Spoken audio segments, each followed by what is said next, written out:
My topic is CPT and HCPCS coding.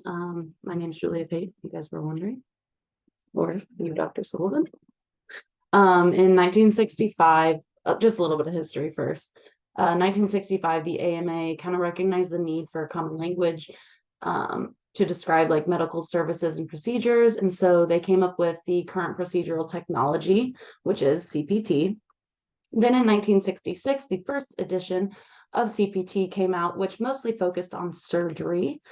In 1970, the second edition came out, and it was a little bit more detailed as well. And then the mid to late 1970s, third and fourth edition had come out of the CPT. And then once again, just it kept becoming more and more detailed. And then in 1983, the Centers for Medicare and Medicaid Services merged CPT to HCPCS, which HCPCS is the Healthcare Common Procedure Coding System.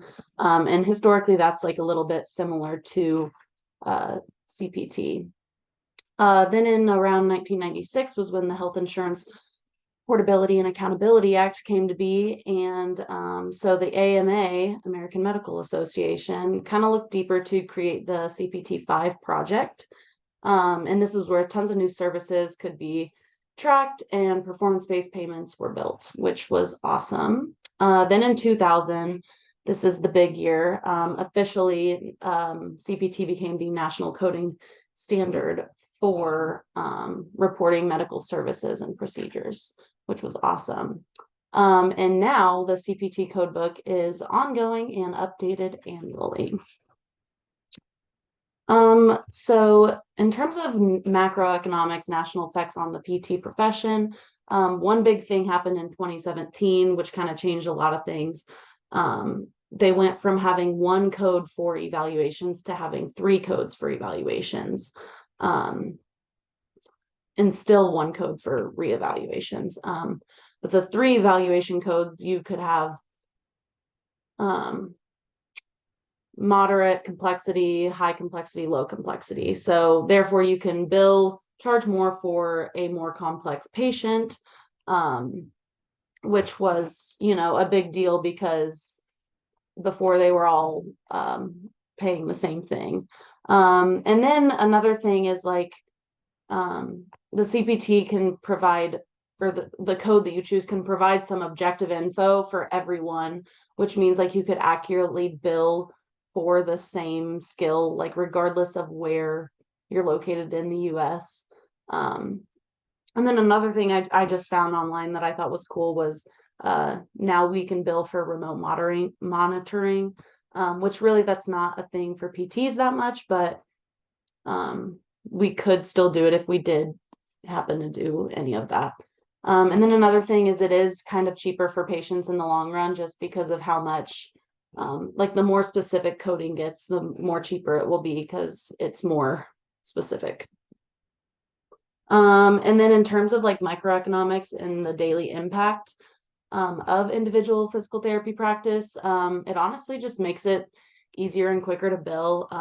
It makes physical therapists be more efficient with their notes, documentation, and all of that, so then they can be more patient-centered and focused on their patients.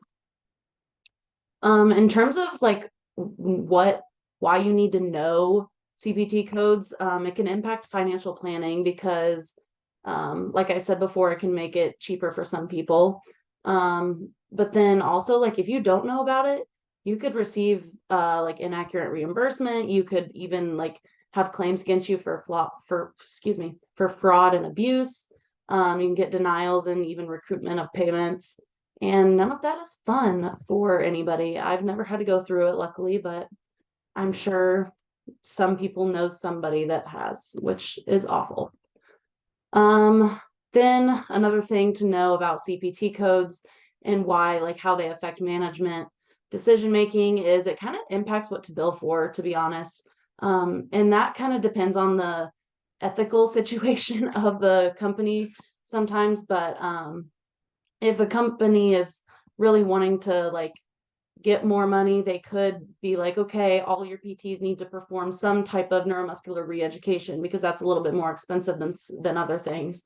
And so they would have that. But then another thing also is management would definitely want to train their staff, just so they don't have those fraudulent charges or anything like that if they were to use the CPT codes wrong.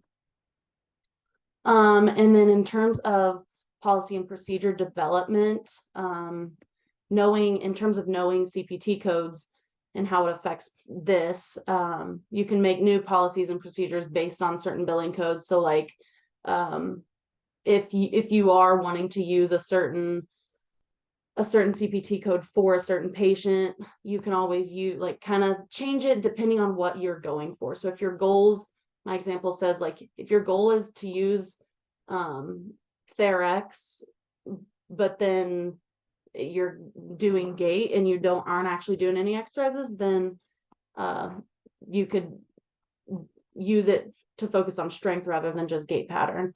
And then policy and procedures also need to be in place to prevent errors. Oops, let's take a pause here. And that is it. Thank you.